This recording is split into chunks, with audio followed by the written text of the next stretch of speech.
काल कोणता पाठ बघितला आपण? मिठाचा स्रोत. त्या पाठामध्ये बघितलं की मीठ कुठून तयार होते?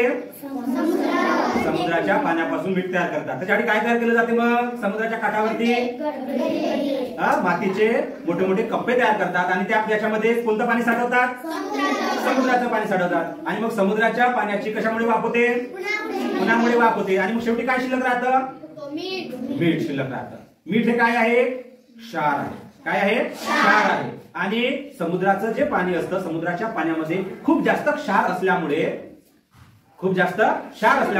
समुद्राचं पाणी आपण पिऊ शकतो का? नाही, कारण ते चवीला कसं असते? एकदम जास्त खारट. मग समुद्राच्या पाण्याला हा खारटपणा कोण मिळालेला आहे? क्षारामुळे. कशामुळे? क्षारामुळे. कारण क्षाराचं प्रमाण तिथे काय कसं आहे? जास्त आहे. बरं, आपण जे नदीचं पाणी पितो ते आपल्याला कसं वाटतं? खारट वाटते का? नदीचं पाणी चांगलं वाटतं प्यायला. आपण जे बोर मधून जे म्हणजे कूपनलिकेनं पाणी काढतो आपण बाहेर, ते पाणी सुद्धा आपल्याला प्यायला कसं वाटते? चांगलं वाटते. बरोबर आहे? चांगलं वाटते ना? बरं, पाण्याला चव असते का? रंग असतो का? पाण्याला चव असते का? पाण्याला चव नसते. पाण्याला रंग नसतो. आणि ज्या पाण्याला वेगवेगळी चव, ज्या पाण्याला वेगवेगळा रंग दिसला, ते पाणी समजून जायचं की ते पाण्यात कशाचं तरी काय आहे? मिश्रण आहे.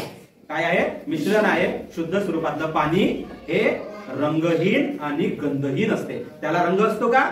त्याला गंध असतो का? नाही. मग आपण जो काल पाठ घेतला त्या पाठाशी अनुसरून आज कोणता वार आहे? शनिवार. आणि दर शनिवारला काय असते आपलं? आनंददायी शनिवार. आणि दर शनिवारला आपण काही ना काही उपक्रम घेत असतो. आज आपण बघणार आहे काल जो आपला पाठ झाला, काल कोणता पाठ बघितला आपण? मिठाचा स्रोत. त्याला अनुसरूनच आपण एक छोटासा प्रयोग बघणार आहे की मिठामुळे पाण्याची घनता कशी वाढलेली आहे, समुद्राच्या पाण्याची घनता कशी वाढते, समुद्राचं पाणी आपल्याला खारट लागतं, त्याची घनता वाढते, तर ती कशी वाढते ते आपल्याला बघायचं आहे. ठीक आहे? हा, आता इथे काय आहे? पाणी. आणि हा काय आहे? अंडा. तुम्ही अंडा खाता ना? कसा खाता? फोडून.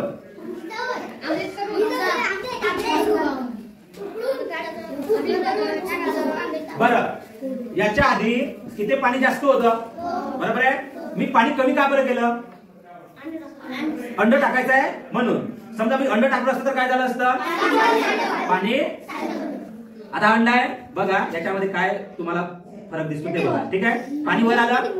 हा, अंडा कुठे गेला? आता तुम्हाला बघा अंड्याचा आकार कसा दिसतोय बघा बरं.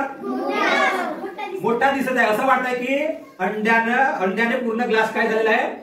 भरलेला आहे. अंड्यानेच पूर्ण ग्लास काय झालेला आहे? भरलेला आहे. दिसतंय ना? बघा, इथून बघितल्यानंतर आपल्याला अंड बघा किती मोठा दिसतंय. तुम्ही तिथं जागेवर सांगा, थोडं खाली वाकून बघा. आणि बघा अंड कुठे आहे? तळाशी जमा झालाय का मध्ये आहे? तळाशी जमा झालेला आहे. बरोबर आहे? आपण काल बघितलेलं आहे की समुद्राच्या पाण्याची काय जास्त असते? घनता जास्त असते. कारण काय बरं? काय असते त्याच्यामध्ये? जास्त क्षार असते. आणि खूप जास्त पाण्यातले जर क्षार जर वाढले, खूप जास्त प्रमाणात, तर त्या पाण्यावर वस्तू पण तरंगायला लागतात.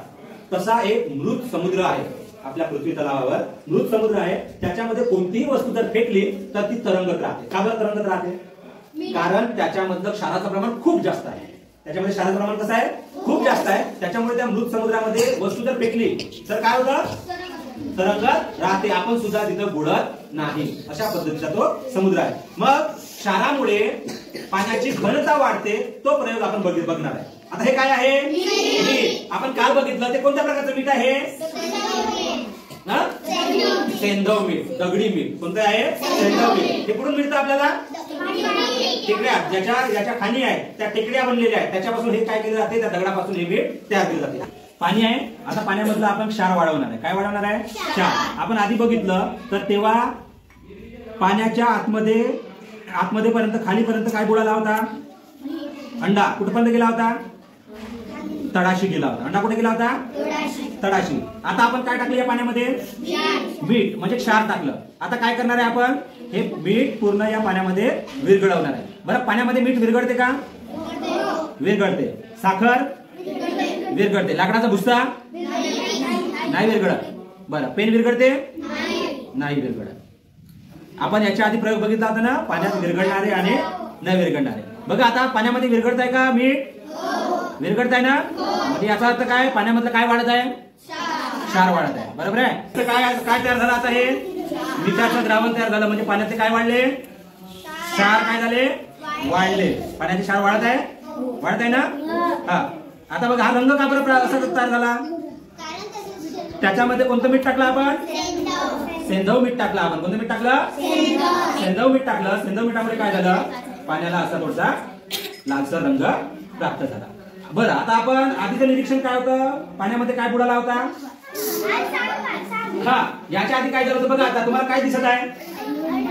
अंडा दिसत आहे. आधी अंडा कुठे गेलेला होता? खाली गेलेला होता. कुठे गेलेला होता? खाली गेलेला होता. आधी अंडा कुठे गेलेला होता? खाली गेलेला होता, तळाशी गेलेला होता. आता अंडा कुठे आहे? का बरं अंडा वर राहिला?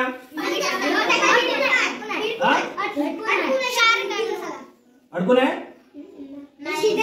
हे बघा, हे बघा, इकडे या, जवळ या. हे बघा, हे बघा, अडकून आहे. बघा, याला आपण खाली दाबू. आपल्याला काय वाटलं की अंडा ग्लासामध्ये अडकलेला आहे, बरोबर आहे. आता मी काय करताय बघा, या अंड्याला खाली दाबलं, पकडून ठेवलं, आता सोडलं, तरी सुद्धा कुठे आला तो? का बरं वरती आला? पाण्याचं काय वाढलं?